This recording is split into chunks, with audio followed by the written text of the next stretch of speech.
শুধু একজন হজযাত্রীকে বিমানে না তোলার কারণে আল্লাহ অলৌকিকভাবে আকাশ থেকে 2 বার বিমান ফেরত পাঠাইছে। ঘটনাটা মাত্র 2 দিন আগের। আপনারা অনেকেই পত্র পত্রিকায় দেখেছেন, লিবিয়ার একজন মুসলিম যুবক তিনি এই চলতি বছরে হজ করার জন্য সৌদির উদ্দেশ্যে রওনা হয়েছিলেন। উনি যখন ইমিগ্রেশন পাস করে, বোর্ডিং পাস করে যখন তিনি চলে আসছেন বিমানে উঠবেন, সর্বশেষ যাত্রী তিনি বিমানে ওঠার জন্য, উনি যখন উঠবেন তখন সিকিউরিটি গার্ড তাকে বলছেন যে আপনার পাসপোর্ট জনিত সিকিউরিটি ইস্যু রয়েছে, এর কারণে আপনি বিমানে উঠতে পারবেন না, আপনার হজে যাওয়া হবে না। উনি বলছেন যে আমাকে যখন বাধা দিল আমার মধ্যে কোনো হতাশা কাজ করতেছিল না, কারণ আমার মধ্যে প্রবল ইচ্ছা আর আগ্রহ ছিল যে আল্লাহ অবশ্যই আমাকে মক্কায় নিয়ে যাবে, আমাকে হজ করার জন্য নিয়ে যাবে। সিকিউরিটি গার্ডের আমাকে সান্ত্বনা দিতে লাগলেন, দেখেন যে আপনার সমস্যার কারণে আপনি যেতে পারবেন না, আল্লাহ বাঁচায় রাখলে আপনি আপনার সামনে বার যাবেন।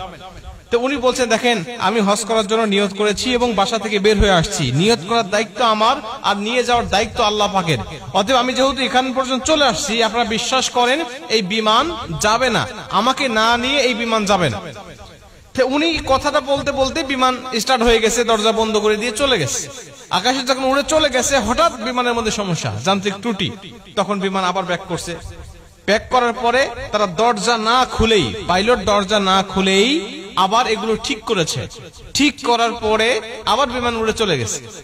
আবার যখন উড়ে চলে গেছে একই সমস্যা, বিমান তো অবাক, আমরা ঠিক করলাম, ভালো বিমান নিয়ে আকাশে উড়লাম, আবার ত্রুটি দেখা দিল, আবার গিয়ে ঠিক করলাম, আবার চলে আসলাম, আবার একই সমস্যা দেখা দিল।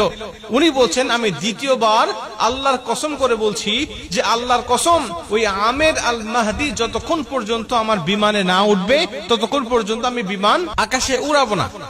উনি কসম করে এখানে নিয়ে আসছেন, নিয়ে এসে বলছেন যে আপনি বিমানে ওঠেন, এবং আপনাকে না নিয়ে যাওয়ার কারণে আল্লাহ অলৌকিক ভাবে আমার বিমানের মধ্যে 2 বার একই সমস্যা দিয়েছে, যে সমস্যার সমাধান আমরা করেছি, কিন্তু আপনাকে না নিয়ে গেলেই সমস্যা আবার নতুন করে সৃষ্টি হচ্ছে।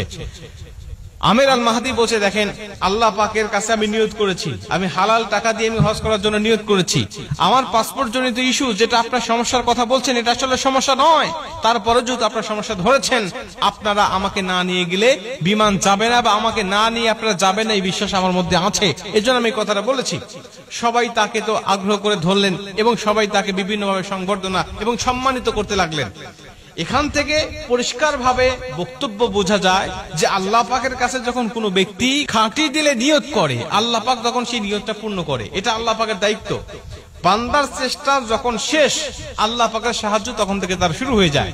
বান্দা ইচ্ছা করলেই বিমানটাকে আটকিয়ে রাখতে পারবে না, কারণ এটা দেশের নিয়ম, দেশের আইন, সে ইচ্ছা করলেই এককভাবে সেটাকে পরিবর্তন করতে পারবে না। এর জন্য আল্লাহ পাক অলৌকিক ভাবে বিমানটাকে বারবার সমস্যার মধ্যে ফেলিয়ে পাইলটকে শিক্ষা দিতে চাইলেন যে ওকে না নেওয়া পর্যন্ত তুমি এই যাত্রীগুলো নিয়ে তুমি মক্কায় প্রবেশ করতে পারবে না, যেতে পারবে না।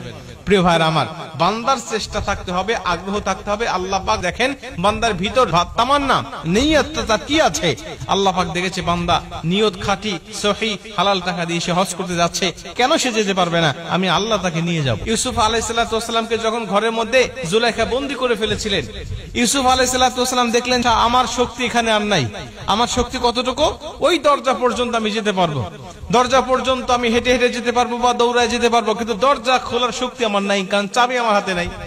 আল্লাহর সাহায্য আমার উপরে আসবে তখন, আমার শক্তি আমার চেষ্টা ব্যর্থ হবে যখন, তখন উনি দৌড়া চলে গেলেন, আল্লাহ পাক তখন তার দরজাগুলো খুলে দিয়ে তাকে সেখান থেকে মুক্ত করে দিলেন।